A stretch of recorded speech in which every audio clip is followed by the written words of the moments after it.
This content is intended for mature audiences and may contain strong opinions or language. Views or opinions expressed by guests or the host should not be considered as medical, financial, legal, or psychiatric advice and are not to be attributed to this platform or its sponsors. Hello, wonderful people. Thank you for joining us on an episode of Bobbing Along with Bob featuring your host, Bob Dubb.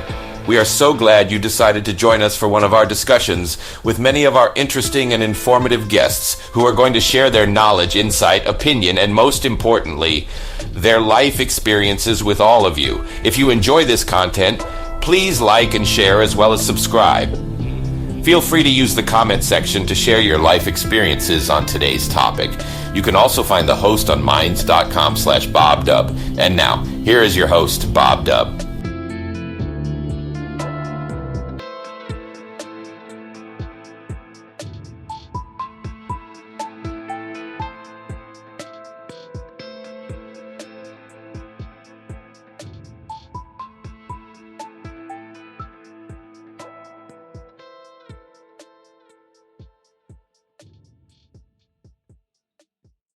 Hi guys, welcome back to Bobbing Along. I haven't done Bobbing Along for a while, and now all of a sudden 2 episodes in 2 weeks. So my guest today is OldJohn from Minds and YouTube. And I met him, I met up with him through an interview that I heard that he did with Karma Love, where he was talking about his healing powers. Skills, gifts, perhaps. And so we have talked a little bit about healing, but in the process of that, I have become very interested in his channel and the things that he does. And so I've invited him today for us to get to know each other a bit better, and also because I thought that it would be really nice to look at a different sort of YouTube channel, see what somebody does, how they do it, and all the things that go with having a public presence on the internet. So welcome, John. Thank you so much for joining me today. Hello. So, John, tell us a little bit about yourself. You are from Wales. Yeah. I was born and bred in Cardiff, capital city, and moved down to a place called Fishguard, which is on the West Wales coast. I lived there for most of my life, and I live place near Cardigan, which is again on the West coast now. So I lived the last 11 years. I'm a baker by trade. That's my trade. I sort of got into YouTubing through being a stay-at-home dad for my son. And sort of went from there. Actually, I was a stay-at-home dad when I was really young as well, because I was in a bakery and it closed down just before Christmas. And myself and my then partner were both looking for jobs, but she found a job before I did. So I ended up looking after 3 kids, which were in the ages of 1 and 3.5. So it was a lot of work, but I enjoyed it. Mm-hmm. And so then when we were looking into getting childcare, because I was working, my partner was working, for her to go back to work, the costs were absolutely astronomical. They were ridiculous. Mm-hmm. And I said to her, I'll do it. I said, I'll stay home with my son. And we went from there. And I found I had a bit more time on my hands. And I was looking for something, but I didn't know what. And I started getting the idea, usually at night, I was lying in bed, about starting a YouTube channel. I'd already started the channel, but I wasn't making videos. I was just sharing my favorite YouTube videos on it and playlists and stuff, because we had a Facebook group of the same name. And I started getting the idea of me making videos. And it was every single night, this image in my head, and it would not go away. It was like someone switching a light on in my head. It was like, you're not going to go to sleep until you become aware of this. And it went on for a month. I couldn't sleep properly for a month. Eventually I said, right, I will do it when I learn how to do it. So I had a perfect night's sleep that night, and the next night, brilliant, it's over with now. And then my son came up. One of my oldest sons came up, and I was talking to him about it. And he said, "Oh, I've got a YouTube channel. I didn't even know he had a YouTube channel." And he said, "I can show you the basics." So he did. So then again, I resisted. I still didn't make a video for 2 weeks. I had the same dreams, all sorts of stuff. And one of the dreams was quite weird. I remember bits of it where I was like in a room where I was like being cleansed. After I left the room, I went to saw this big trailer about making movies and stuff, and I don't remember it properly. I just remember that was in the time when I was thinking of all this stuff going on. So anyway, a fortnight later, in my first video called Teleportation, it was like a compilation video of teleportation clips, allegedly clips. Probably most of them weren't in reality clips now, but we're looking back, but at the time I thought it was. And it went from there. The biggest relief I've ever felt in my life when I made the video, and we went from there. Gosh, how amazing. So yeah, it was 2016. Was that like somebody talking to you, instructing you, or was it sort of your own inner desire? It just, they were like, that's sometimes how I get communication from the other side is through images, and I kept getting the images planted in my head, and I couldn't ignore it because I couldn't go to sleep properly. It was just, it wasn't like in a nasty way, anything like that. It was all pleasant. It was nothing wrong, bad with it, anything like that. But it was a calling for sure, definitely a calling. And when you heard it, John, were you given specific instructions, or was it a sort of an urge? Compelling to do it, and I just started making various videos. I started making ghost video compilations and what I thought were ghost UFO ones. I say when I started off, I had no clue about anything. You know, I sort of thought almost everything was real because I didn't have any. I hadn't done anything like that before. Right. But it brought people comfort, even though, and eventually then I got to the stage where the ghost videos really sort of were the ones that getting the views on my channel. Mm-hmm. And I had a friend who is a lifelong friend who made the music for him. So I was using his music with the videos I was compiling. I was making like mini movies, like creepy mini movies, so to speak. Really? And the channel took off. It went really like crazy. It took 13 months to get to my first 1,000 subs. Another 2 months, I was on 2,000. So it took me another 2 months to get to another 1,000. Next month, I got to 3,000. So that took a month to get to 3,000. Then it went sort of crazy. It was like, I can't remember exactly because I know I did get 1,000 subs in one day at one point, but I was averaging about 700 to 800 a day. And I went up from like 3,000 to about 30,000 in about 2 months. It was really astronomical growth.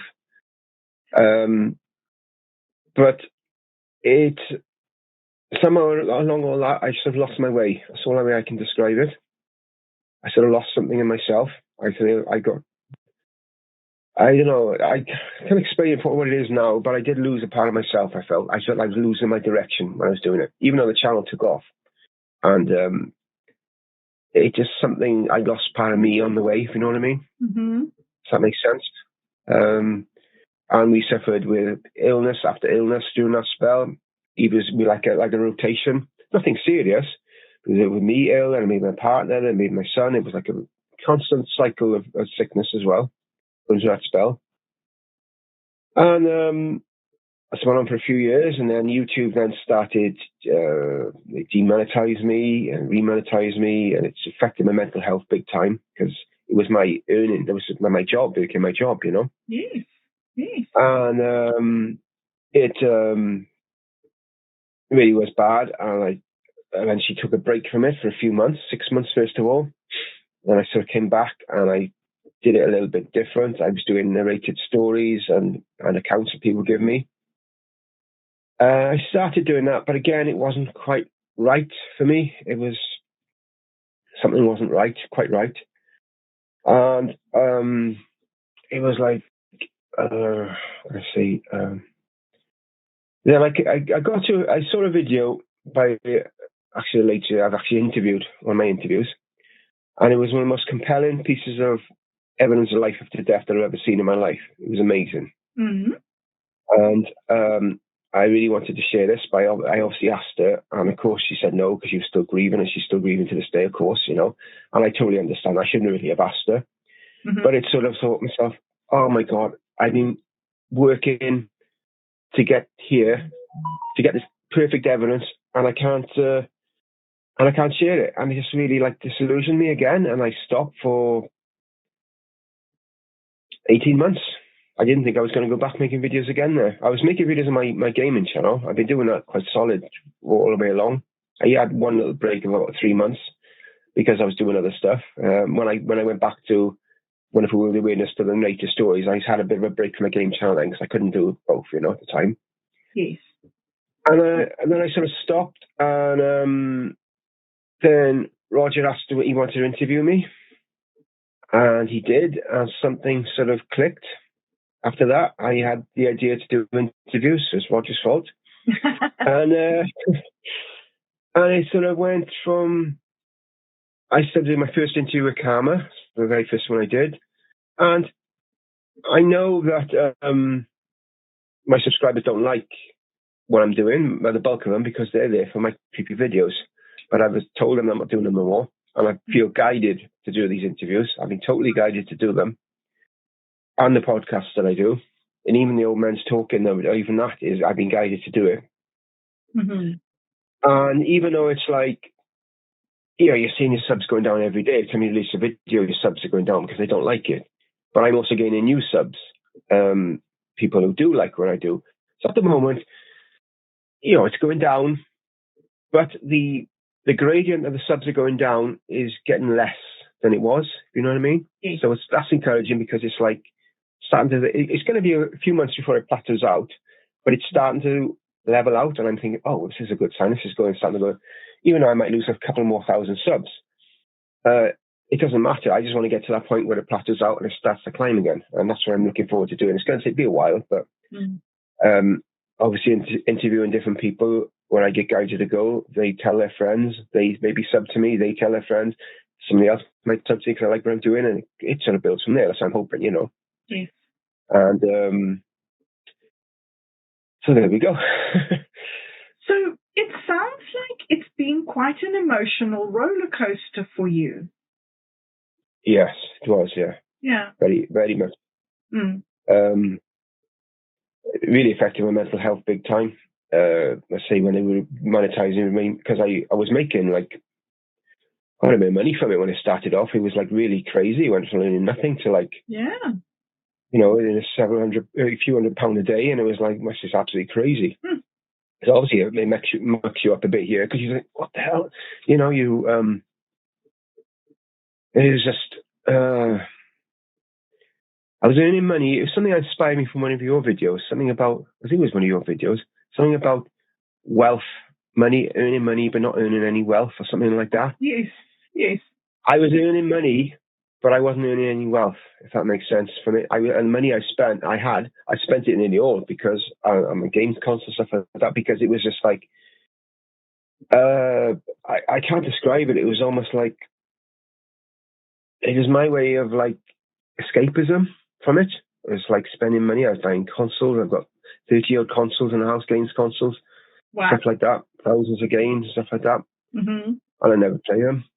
And so, you know, it was like my way of coping with it, so to speak. Yes. And yeah, because it did really affect me bad mentally, emotionally. I needed the breaks I had from the channel to sort of get myself balanced. My game channel helped me a lot because I love doing that. And that's grown to, it's not far off 1,100 subs now. I really enjoy it. I upload most weeks on it. I try to upload a few times a week, but I can't always do it, you know. I can't always do it because time is straight. But getting back to Wonderful World of Weirdness, I'm at a point where I feel now what I'm doing now, I feel much more, yes, this is it. This is right. This is what I'm doing right. And I'm still trying to be aware of any signs if I'm going in any wrong directions, because I've gone wrong directions in the past.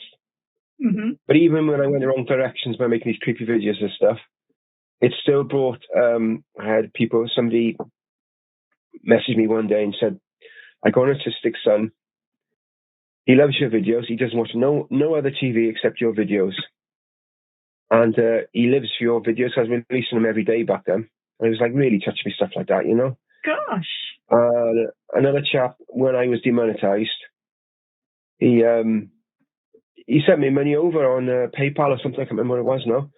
What? He was a long-term fan, and he said, "You helped me through a really difficult part of my life. Your videos sort of helped me keep myself sane." And he sent me something like about £40, £50. I can't remember what it was now. I was like, what? Wow, I just didn't expect it, you know? Gosh, that's lovely.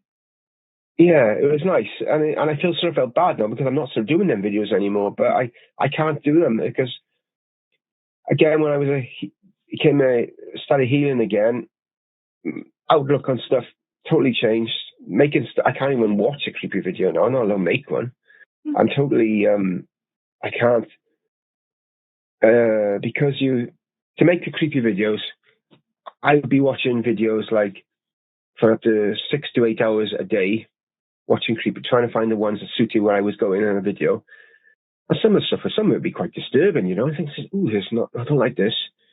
And as a healer now, I cannot do that at all. I just physically can't do it. It's just impossible. I can't even watch my old videos very much now. If I can, it's just for a couple of minutes and that's it, you know. Gosh. Because I think it's because your vibration raised, you can't. It's just different, you know. I just can't do it. It's the only explanation I have for it, really. Gosh. That's fascinating. So, exposing yourself to that sort of content was distorting your sort of spiritual life. Is that what you're saying? Yeah, my spiritual life wasn't really going that much then, but it was in the early days then. Yeah, it did. Yeah, it did affect it. Yeah. As I say, I threw badness into the house by all the videos I was watching and creating and stuff like that. I don't know, because you have to go into the darkness, to sort of a dark realm, to make these things. You have to do it. And I think sometimes maybe I draw something back. This is why we were all ill. I don't really know about that, but I know it's no longer here now. Wherever it was, it's no longer here now. Yeah, you've walked away from it. That's brilliant. Yeah. And but it's really difficult because people they want me to do these, and I just can't do them. And I understand, and I obviously love their support and support throughout the years. But it's really like, I just can't do it, you know? I cannot physically do it. I just cannot do it anymore. I'm a different person.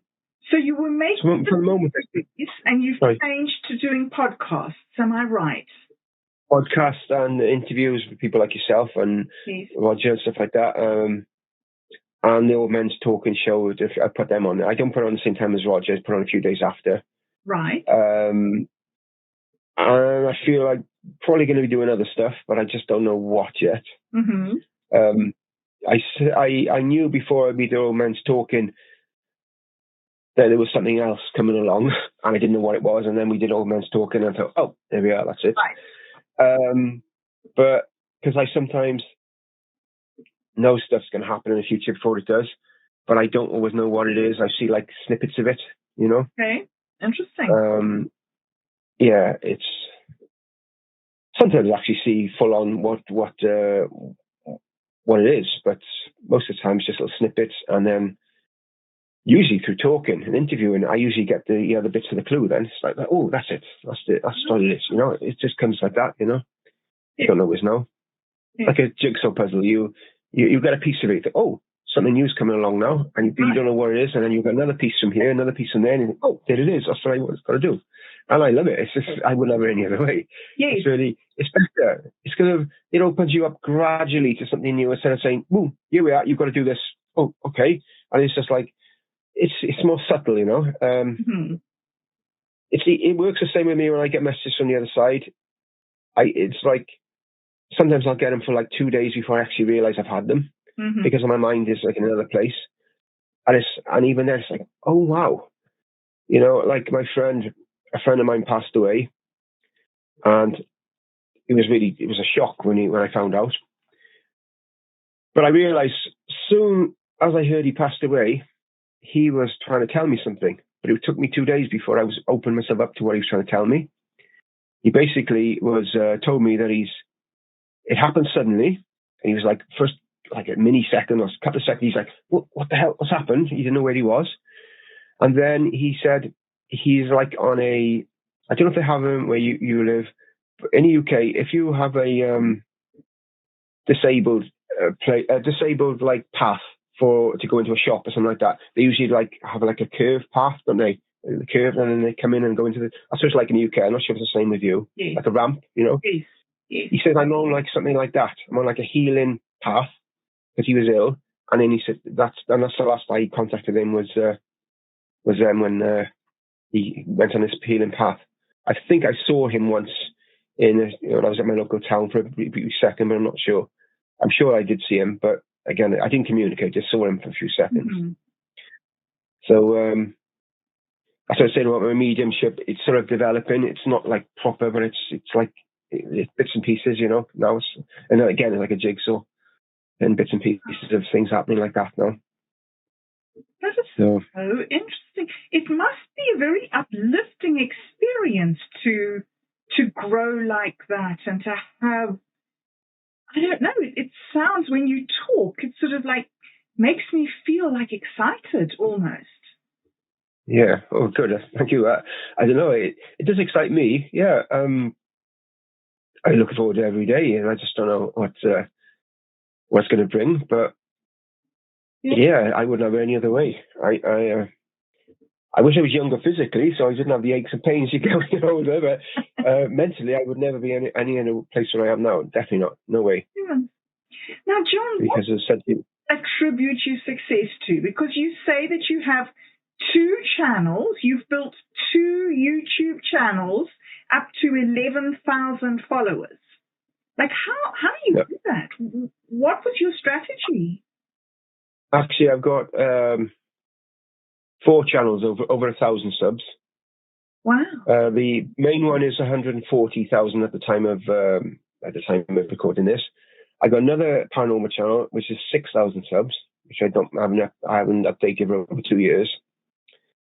I got another channel where I started. I've stopped doing clips of like nature and stuff like that, really crazy stuff like that. And that's on 1,800 subs. And they get my game channel, and I've got I've got 3 game channels. I forgot about 6 channels I've got together, but 2 of them I haven't updated for a while. The main game channel is on just about 1,086. It's not far off 1,100 subs, that one. And I've got a Harry Potter theme channel. And I've also got another one which is for dungeon crawlers, like stuff like that, like Diablo. But I don't really do much of that anymore now. I just don't have time. Maybe I will, but at the moment I just don't have time to do it. Yeah, so 6 channels I go together, but only 2 I'm actively updating at the moment. Mm-hmm. So how did you achieve it? How did you get the amount of followers? The paranormal one, the main one, took off because of my creepy videos and the music. It was just the combination. People loved it, you know. The other one, The Weird World, It's a Weird World one, that channel was, again, I was working with a chap who was doing the music for My Wonderful World of Weirdness, but he was narrating as well as me. And later on, it was solely him narrating because I didn't have time to do it. Stories sent in from people, stuff like that. Stories about certain things, like, different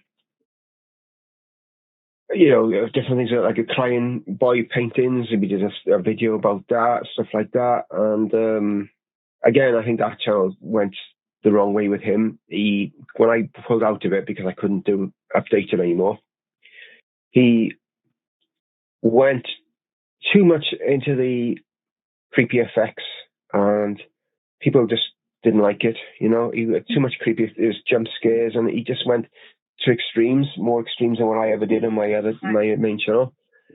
I think it turned people off. They didn't like it, and eventually the views are going down and down, and he just stopped uploading to it. Maybe I'll resurrect it in the future. I don't know. At the moment, I don't have time to, but maybe in the future I may do. I say the other ones, it's just lack of time. I haven't been able to get onto them, Mm-hmm. So. When you make a video now, What is your process of doing it? Obviously, you've got to get your person lined up for the interview. Yeah. And then how do you go through from that interview up until publishing? What's the sort of process, the workflow that you go through? Well, I say I contact the person first and we arrange dates and time. Usually when I speak to them, either on chat or if I speak to them just before I start the recording, I'll say roughly what the first few questions might be, give it something to know from the start which direction it's going to go. I usually just go with the flow after that. I don't really know. I don't have no scripts. It's just totally unscripted. I just go with whatever happens. Most of the time it works. I think that one interview I did with you, I sort of like stumbled a few times, but I think that was for other reasons, which we said on the video. Normally it just flows. It just comes out of me, It's just that. It's just there. So yeah, as I say, I've been guided to do them, and I feel totally rock solid on my path there. I feel this is what I want to do, and I want to keep doing it. The first time in years on the channel, I feel this is I need to do it, and maybe other stuff as well, which developed from this. I don't know. I'm still in the early days. At the moment. I'm just trying to fit in interviews when I can. Sometimes it's several a week. Sometimes it's like one a week. You never know, Yes. So it's just going with the flow, going where it's directed, really. What I'm worried, the only thing I'm concerned about is I don't lose my way again. Because I lost my way before I started my channel, and I don't want to lose my way again, so to speak. So I'm just sort of trying to be open and try to be aware of any changes I should make, or if I need to go a different direction, new type of video and stuff like that. But everything's evolving. Even my podcast started off with my experiences, and now that's changed to almost like tutorials, almost like some of the stuff. It's just like healing was a tutorial video. I did a healing podcast. Raising your vibration, that wasn't so much a tutorial. I just sort of explained it as I perceived it. But I like that one. That was a very interesting one. That one on raising your vibration. The way you explained the manhole, I love that. Yeah. Thank you. I got ideas for the next one. A couple, actually. There's not one finalized yet, so I'm not really sure. Okay, I would say the title of it. It's probably the next one, or there's one after. It's Knowing Your Worth is the next one. It's going to be. Ooh, I'm looking forward to that one. Yeah, so people having a value and not realizing it, so stuff like that. I'm not going to too much now, but you see it when I do it. Cool. All right, I'm interested. Because it started off an idea because it actually came up in reading on the church I went to last night, said about this as well. And a few weeks ago, I had a message from my partner, and it's 3 words: know your worth. On the other side, told her straight, because she is a gem. She's wonderful. She's amazing in her work. She's so good at it, and yet people take advantage of her, and I hate it. It really makes my blood boil. And she sometimes makes herself ill because she has to do so much. And this little message came to her: know your worth. And it was straight from the other side. I know when the message is going, because when you get them, it's like you feel emotional. They come to you in a way that you can't. It's just the emotion is there. It comes with it, It's just hard to explain, because only the emotion is from me, because I'm getting messages from higher source, so to speak. I don't know what it is, but it just it came to me, and that's going to be the next video, next podcast on that theme. No. I am looking forward to it. John, what has your what is your most successful video, but not successful in terms of views and that? Your most successful video in terms of the one that you like the most, the one that you really feel like typifies you or exemplifies you? I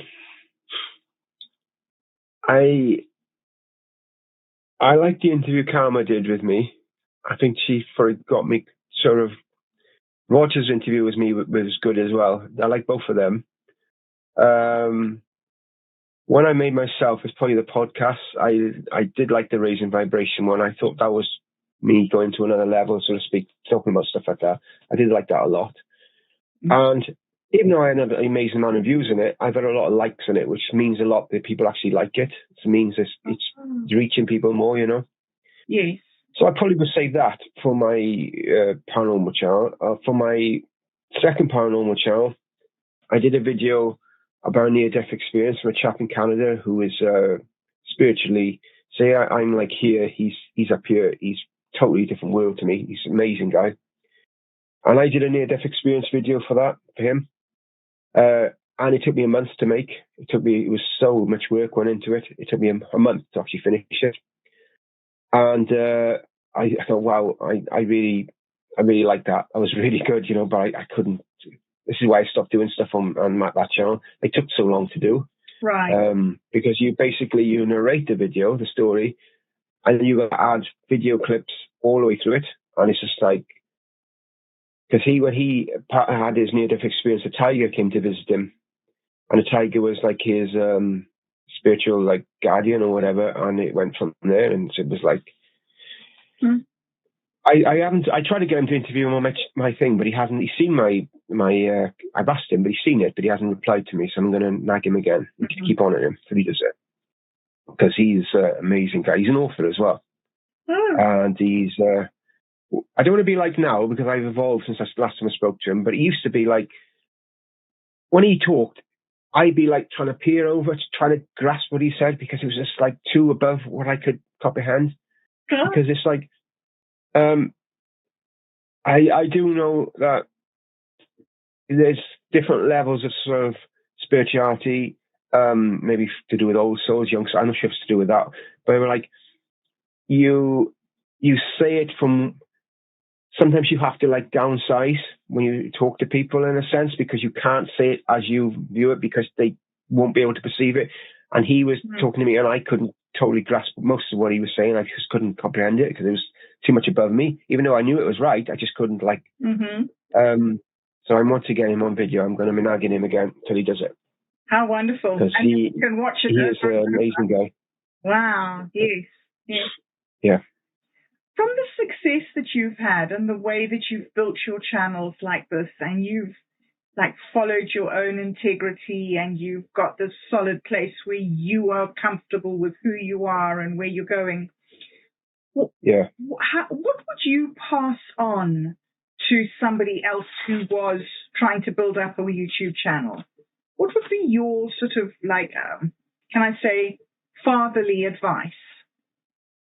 Be true to yourself. I would say, don't be trying to make a persona. Some people do make a persona and they are successful at it, yes.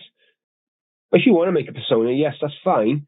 But as long as you do it in a way that you're being true to yourself, you've got to be. Don't be different people just to try and get views. Just be what you are. And I think one of the most uprising guys now on YouTube is a guy who doesn't do the thumbnail images. He doesn't do any of the stuff he's supposed to do, the tags. He's just a guy in a gym. He's training. He's a bit but he's just totally being himself. And people like it because he's genuine. He's himself. And I think that's important to be like that. And I've seen people, I've worked with people, other egos lead them astray and stuff like that. And you not to do that.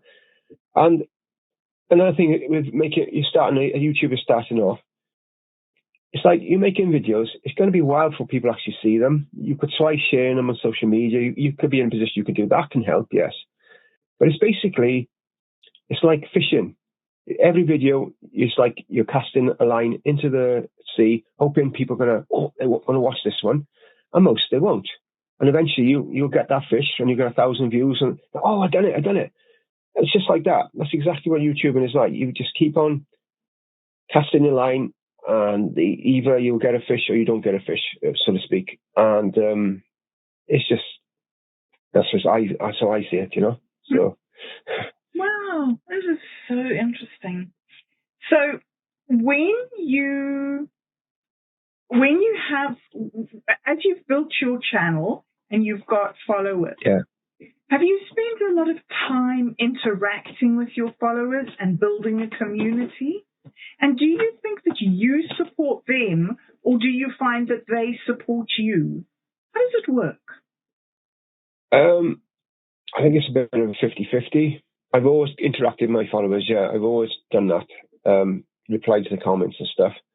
If they're nasty comments, if they think, I just either delete them or block them if it's really severe. Because I don't need that in my life, you know. But I always done that. I've seen some YouTubers when I was starting off, never interacted with their followers, and I just thought it was just, why are you like that, you know?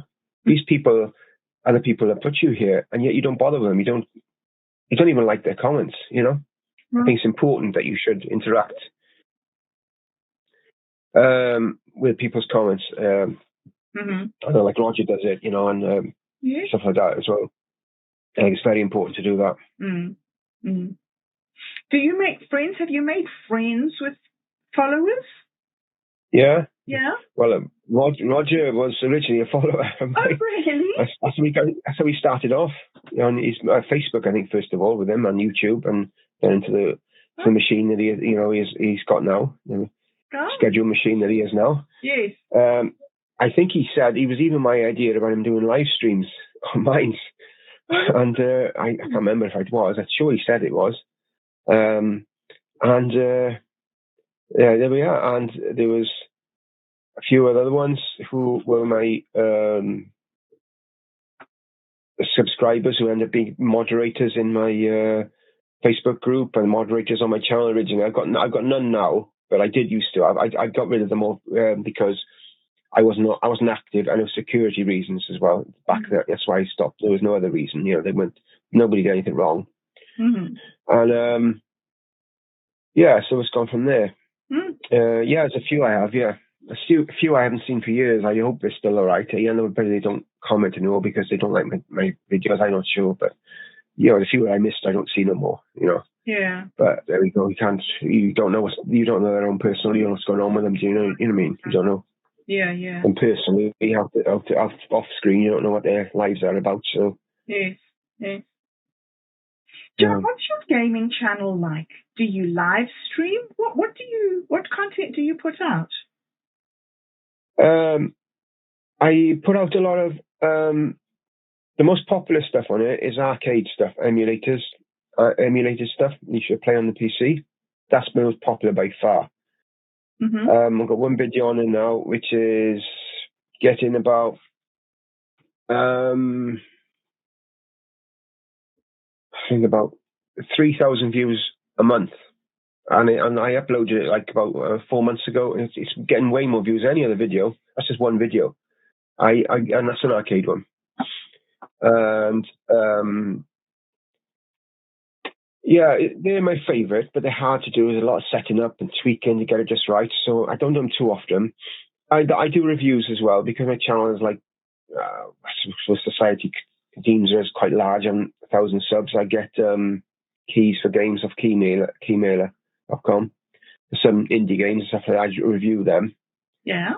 But two today actually. I actually recorded the gameplay yesterday, and I'm going to review them today. So get that out of the way. My reviews tend to be quite blunt. I'm totally opposite to where I am on One of Real Awareness. I'm just like, here's a game, plays okay. You know, I'm very brutal and honest, I think, really. I used to narrate on every video on way back when I started, and I wasn't comfortable with it. I just wasn't really, when I look back now, it wasn't really good. It wasn't right, you know. I shouldn't really done it. So for a long time, I either don't narrate on the videos at all, or I only narrate on the review videos. That's what I do now. And to be honest, it sort of helped my channel take off. When I stopped talking, it seemed to pick up a bit. Oh, okay. Okay, fine, I would speak. But then other people said they miss me talking on there. So, you know. Right. I also did, for a while, funny intros on there. different things. And people really like that, but I had to stop again because I still got ideas for new ones now because again they took so long to do. Mm-hmm. I'd been talking on it, and my phone would go off. I'd make it like a sound of the phone going off. I'd have different theme tunes for the phone going off. There's a noise like the Exorcist theme would come off. Oh, it's my phone. I'd talk on it, and I'd have some funny thing going on like that. And I had special effects once where I had this. It's a little toy. It's actual fart machine. It is. It's a Minions fart machine. My boy's got. And basically, I was on camera, sitting in my chair. I said, I found this in my attic. I said, I don't know what it is. It's one of my uncle's things. So I don't know what it is. I'm going to try it now. And then I set it up. It took me a while to work it out to do it. When I came back on the screen, my chair was full size, but I was tiny on the screen. And I said, this is what it does. I like that. People were stitches. I couldn't believe it. I'd done something like that. And about other times I did videos that I had, I was like in a submarine and there was water leaking on me, and then I'd have a waterfall coming onto me, and also and people loved them, but it would take longer to do them than to make the game video. And I thought, I know they love. I know on TikTok and stuff like that as well, and they loved them, but it's just like I can't, Mm-hmm. It was just too long. If I had all the time in the world, yes, I'd do them again, but I still got ideas for some. I still got ideas now. Mm-hmm. But it's just finding time to do them. Mm. It's the thing. For time, it's just not enough time in a day. Yes. So is editing your main love? Is what? Editing. I do enjoy it, yeah.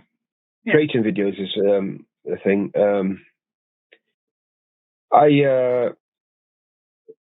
That's what it's about to be. I love creating videos. It's like, I don't know, it's like the moments of time, you're creating something, Mm-hmm. So I do like that. How did you teach yourself? Yeah. Mm. My son taught me how to use it's a Microsoft program. The very first few videos I went through with this, I used that. It is already on my computer. I can't remember what it's called now. It's been so long since I used it. Mm-hmm. And I've used other stuff like Sony Vegas, and I'm using Wondershare Pro now. Filmora Pro, I think I'm using now. That's the last one I changed to. Mm. And I don't mind. Mm-hmm. I find it a chore when I do the game videos because I'm on a green screen, and what I tend to do, I fade in and out with me on the screen talking, fade out. It just takes so long to do them, I hate it really, but I do it because it looks more professional. Right. I love playing game videos and stuff. I love playing games, just don't get the time to play them as much as I'd like to, but yeah, it's life, just got to move on. Did you grow up as a gamer? Did you grow up, well, I mean, was gaming part of your growing up? Not really, no. I was like an adult because consoles were... I had some games when I was like Commodore 64. I had that when I was young, very young. But not really. I was like late teens. I got into gaming really, early 20s. And I had my older kids, and I didn't have no time for gaming then. So it was like for a while. And so I suppose now I'm the game show. I was like reliving my youth, getting back to play games and stuff like that. It's good, because a friend used to say that I was like a Peter Pan because of the way I am, because I'm very young for my age, in my temperament. I mean, not how we look, but my temperament. Yes. What was your favorite game when you were young?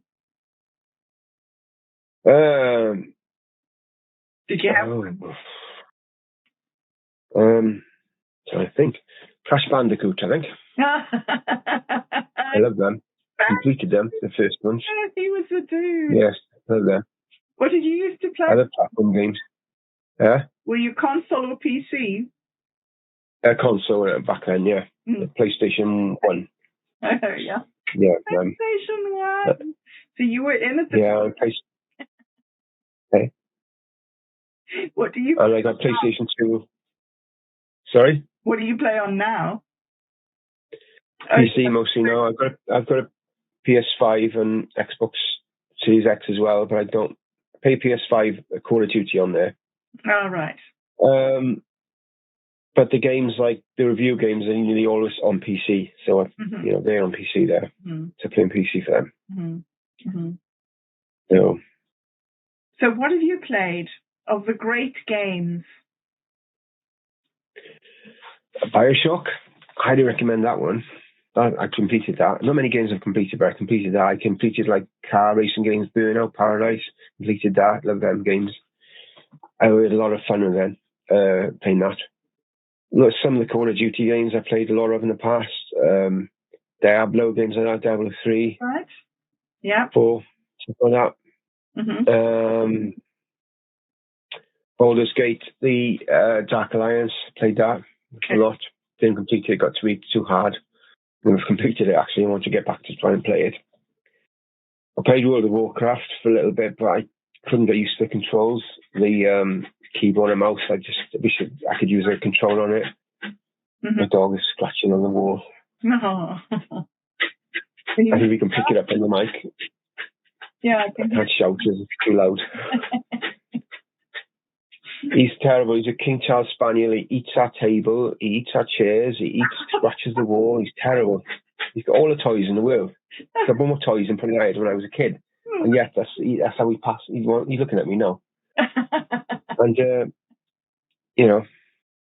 so. Oh, my gosh. Well,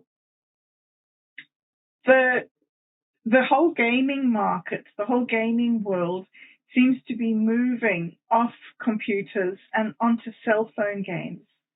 Do you play cell phone games? Not really, no. I have in the past. I have recently, I don't want your attention, played, there's a thing on the PC called Google Play Beta, where you can play mobile games on the PC. Oh. And I did play some games with that. I actually enjoyed it. There's a couple of games that were okay. Some were like, no, not very good at all. But I did play some games on that, and then I had to stop because it's just time. Always a problem, especially since I started Wonderful Wheel of Weirdness back up again. Obviously, it takes up a lot of my time now, so I don't have so much time as I used to have. But it's all good. I'm happy enough with everything. Just wish I had a little bit more time, but otherwise, I'm happy enough with everything the way it's going, What do you think the future holds for you? What are you looking forward to in your next sort of 5 and 10 years? Because we are actually living in such a really strange time of chaos. And so many people are so stressed out that sometimes having a longer view is a way to actually get through. Where are you going?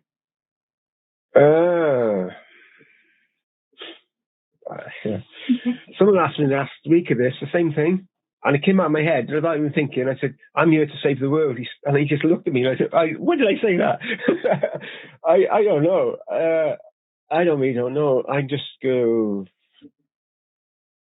I feel my spirituality is going to keep on developing, maybe into mediumship. More, I'm going to touch more people's lives, I feel, through my healing.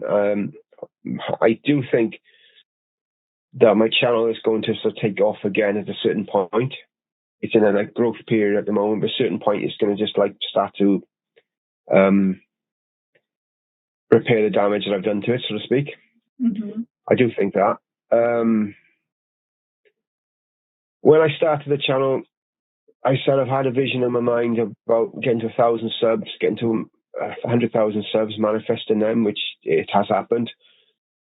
Also, what you might think is ridiculous, also had the same thing time in my mind. I'd get 1 million subs, which you might think at the moment is very unlikely because I'm losing about a few a day, each day. But I still think I'm going to do that. So I'll say on record, probably I'll say the next fight. I don't know how long it'll take. I don't know, but I do think I'm going to get there. Gosh. Somehow. Very exciting. I don't think I'm going to do it. I don't know how, but I think I'm going to do it.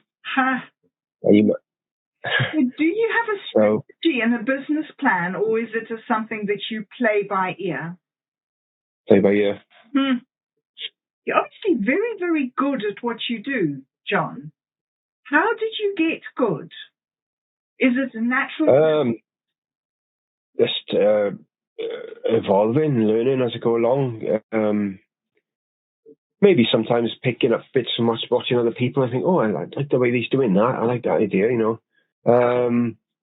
Mm-hmm. and stuff like that. I remember my Weird World channel. I had the inspiration for that from actually watching a video and a guy talking on camera, and he had all his lovely effects on the back of him. I thought, oh, that's nice. I like that. I remember having the idea for Weird World from that, and me and my friend Julian, we started pushing the channel that direction after that. But I've had no real, with the interviews and stuff like that, it's just all, obviously, when Roger interviewed me, it sort of clicked something inside of me to start it. I still don't know where it's leading and what time to do. I'm just still going playing by ear, Like Mr. Robot said to you, why don't you have videos on there, in breaking it up when you're interviewing it? And said, because people want to see stuff and stuff like that. And I said, well, yeah, it's a good point. I said, but I really want people to listen to my stuff more. I'm not so concerned about the video. I want people to listen. It's the voice. I want them to hear what I'm saying, and that's what I want to do. So I put the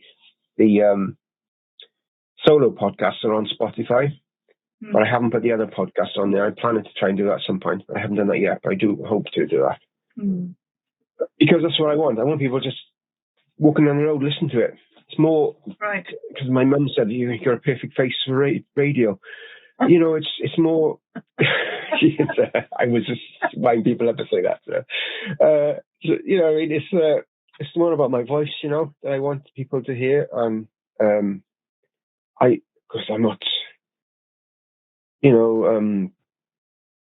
know Mr. Beast, you know what I mean? I know, visually, I'm not, special to be on screen. I'm happy just people hear me, Mm-hmm. And if it helps them, if it inspires them, comforts them, they get healing from it, then that's just what I want. That's what I really want, My game videos, well, it is what it is. I just enjoy it. It's a hobby. We're trying to get it so I get monetized on there. We've obviously hit the 1,000 subs. We're beyond that, but the watch time isn't there yet, so I've got quite a bit to go on that. But again, there's no rush. When I was young, everything had to be, I got to do this by such and such, got to do this. Now I'm older, I don't care. If I don't do it, if I drop that tomorrow, well, okay, so what? I didn't do it. I just tried, Right. Right. Do you know what I mean? It's, yes. Why there's too many people anxious for trying to do stuff, always in a hurry to do it. And I just no, it'll happen when it's going to happen. So I'm just checking. There's someone picking up stuff. I think it's about midday, so I've got another hour before they should be coming. I'm just checking. I wasn't them outside. Okay. Sure. So, but that's pretty much it. I'm just more relaxed about everything than I've ever been in my life, And even if I had negative comments in about me not doing my creepy videos in the past, I would be quite abrupt in my response to people. So but now it's no, I really get it. It's more I don't love what it is. I just no, I get that you miss this. I do get that, but that's not me anymore. I try and be more caring in my response than I used to be, because everything is just sort of different. Because when you raise your vibration, everything changes for the best.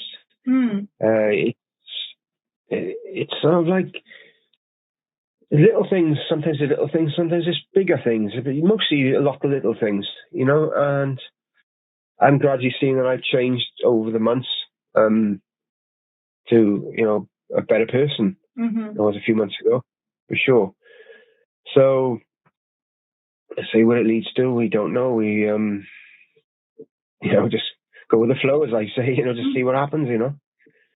How does everybody go about raising their vibrations? What do you do to raise your vibrations? You can sort of raise them temporary by watching videos which lift your spirit. You can but I don't really have the answer to that yet. It just sort of happens to me, I don't really know. I can't say there's a specific, you've got to do this boof, and you'll do it. You just, my perception of it is,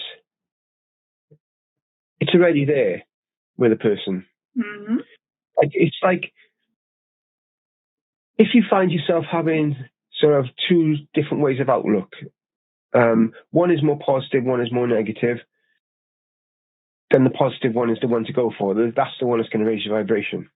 Right. If that makes sense. The way I can perceive it. It's really hard to...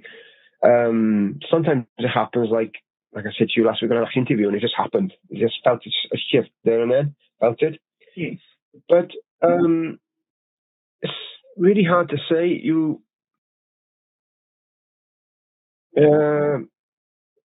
All I would say is, like, with the anagram that I use about being on a manhole cover, there's always like a silver chain there to sort of to grab, to pull yourself up. It's always there. You just got to look for it. You've got to look for it.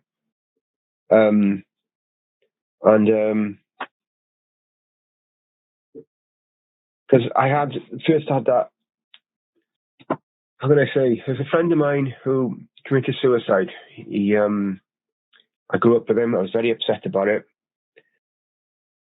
One day I was driving my car, and he actually came through to me. He messaged me, and he actually passed away. And he basically showed me what was going on in his head when he did it. He basically showed me only way I could describe it is like a well of despair that he fell into it, emotionally, mentally. He was suffering with depression. And he said that's what caused him to do what he did.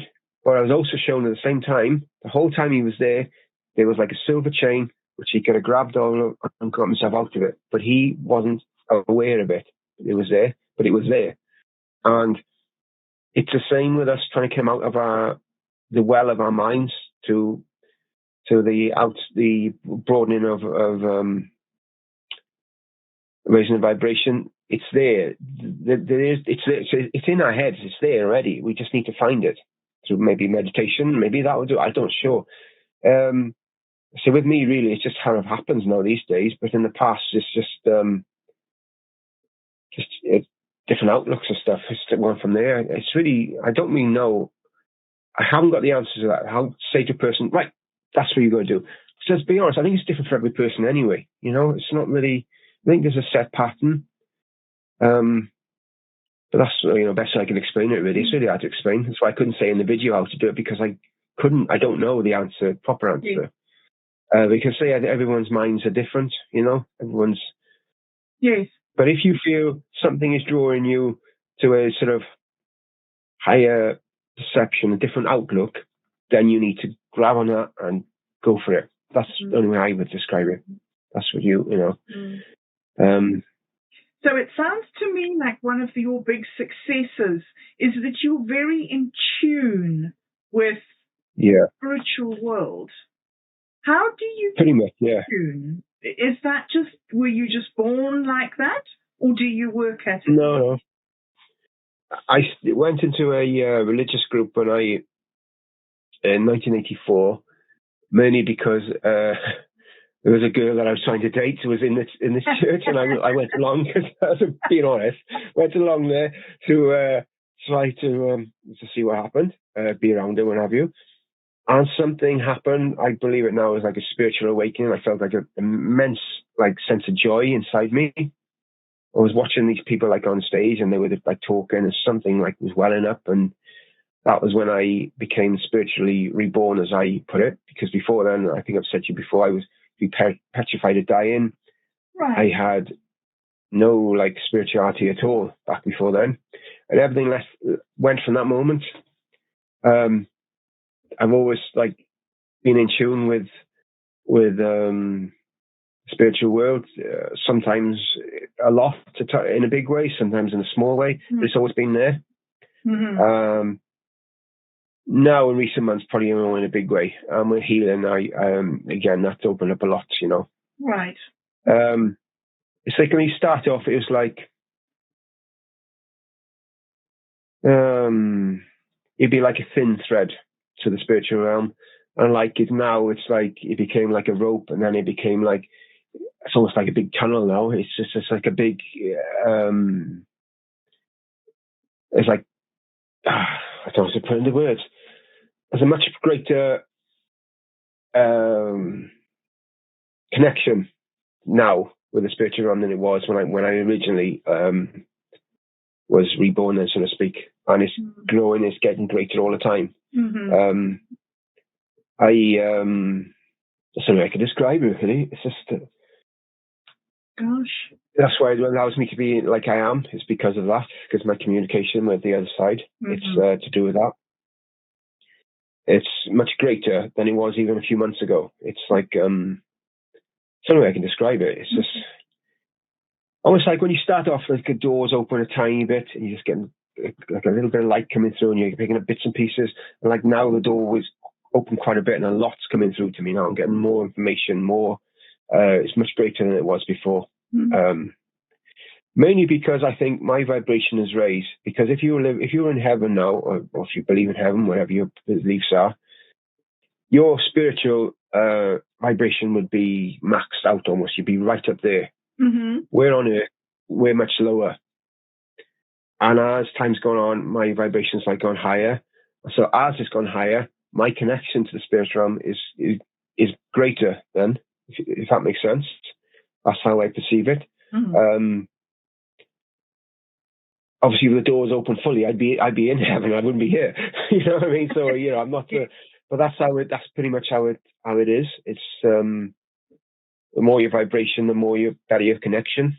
Mm-hmm. You know, because it's a better connection because it's like they're here, and you're raising up. The more you raise up, the better you're connecting to them. If that makes sense. Yes. And that's the only way I can sort of explain it. It's like that, really. God, John, this has been the most interesting talk. You are such a fascinating person. I can't believe that this hour has just flown by. But yeah, it's gone, isn't it? Yeah. Before we go, if there's somebody who's been listening to us, so they're in a bad place, and they are desiring healing, they're desiring to move out of it, what would you give them? What advice would you give them as their first step? What is the first thing to do if you want to change your life? You want to be healed? First thing you do is every day is a new day. Whatever happened the days before this day happened yesterday. Don't let what happened yesterday influence where you are today. Get outside, get away from technology, get out in nature. If you can, if you're able to do it, meditate. That's a great thing to help you as well. Try and be around spiritual people if you can, if you're in that position, or watch spiritual videos, healing videos, stuff like that. Try to stay away from anything that's caused you to be negative people, negative friends. Just cut them out of their life if you can. Even relatives, if you can, cut them out or reduce the amount of time you spend around them. People that put you in a box, no, bye-bye. No, you're not in. You're meant to be in a box. You're a free spirit. You should be out.